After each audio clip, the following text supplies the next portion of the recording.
بس سلام بچه‌ها، چه خبرا؟ چطوری سعید؟ حاجی چند وقت دیگه تابستون شروع میشه، برنامه‌تون چیه؟ داش سعید اتفاقا یه برنامه سفر چیدیم واسه تابستون فوق لاکچری. هستی یا نه؟ لاکچری؟ You can see the riding on the pavement. Young kids, they're growing up in basements. Online, a whole new generation. I'ma make mine so you... سعید کجایی هستی؟ ها آره من که پایم. داداش فقط باید پول جور کنی ها. جورش میکنم داداش، رو منم حساب کنید. حل آقا، پس همه پولا رو جمع کنید که تابستون میخوایم بهتر کنیم. خب حالا این همه پول از کجا جور کنم؟ ای به قربون همه پدرها از بابام میگیرم. فقط باید یه مدت تو خونه رضایتشو جلب کنم که بتونم پولو بگیرم.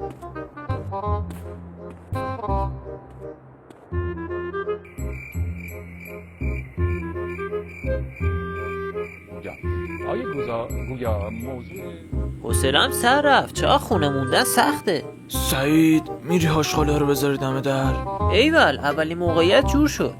چشم بابا الان میرم میذارم.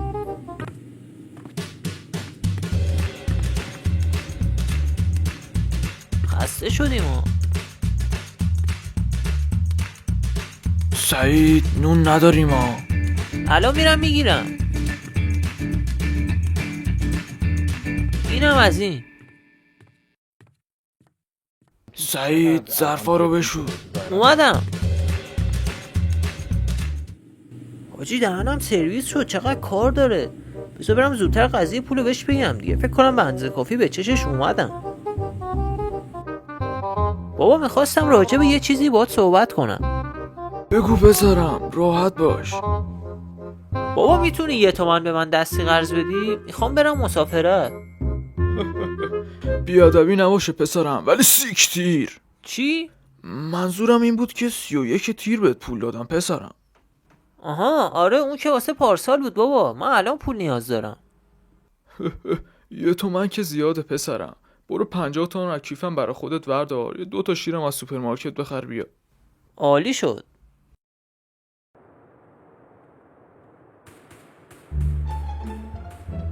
قضیه خیلی سخت شد، حالا باید برم از یه جا دیگه پول جور کنم.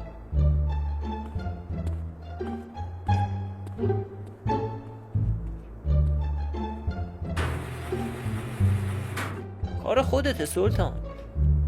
چهاردیواری دانشگاه 2 نفر. داداش یکی بیاد رفتیم ها. آقا شما مستقیم میرید؟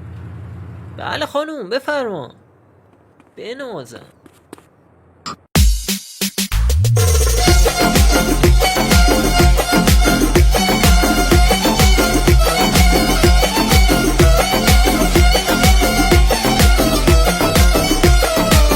آقا من همین بغل پیاده میشم. بفرما.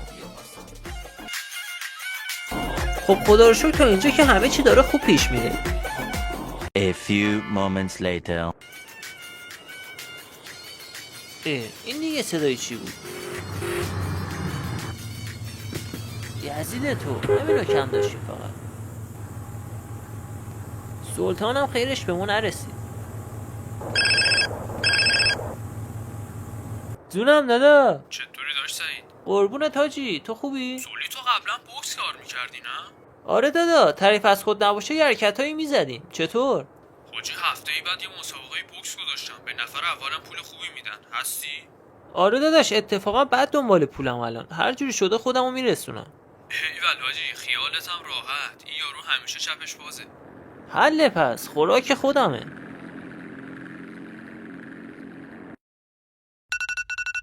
وقت تمرینه.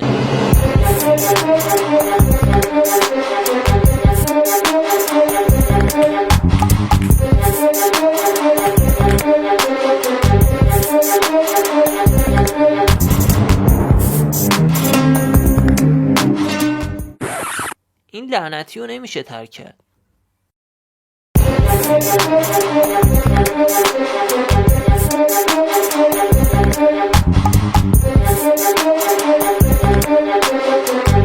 دیگه آمادم که نکبار جکبارش رو یکی کنم.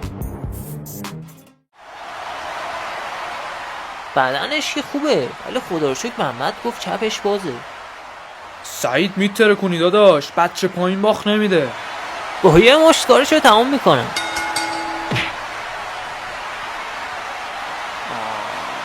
یزید مگه نگفتی چپش بازه؟ حاجی حداقل پاشو دوتا پشت بده، آبرومون رفت. الو اورژانس. آخ آخ آخ، خدا لعنتت کنه، کبدم چسبید کلیم. من که دیگه نیستم، میرم به بچه ها میگم که من نمیتونم بیام. به چطوری پهلوون؟ حاجی میخواستم یه چیزی رو بهتون بگم. چیو داشت سعید؟ حاجی من تابستون نمیتونم بیام مسافرت، میخوام بشینم درس بخونم. حاج سعید تو از دوم دبستان ترک تحصیل کردی، درس انه؟ اون که آره، راستش بابام اجازه نمیده که بیام، خیلی حساسه.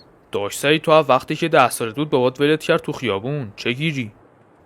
ای بابا حاجی گیر دادی ها، راستش هر کاری کردم پولم جور نشد. حاجی یادم رفت بگم ما هم نتونستیم پولو جور کنیم، سفر کنسل شد. به جاش برنامه تفریحی جدید چیدیم که اقتصادی تره. چه برنامه ای؟ میاد پیشتون با خوشحالی عاشق آب این چوپولی ندارین دوستی به این خوبی اسفنج کوچیک دندون خرگوشی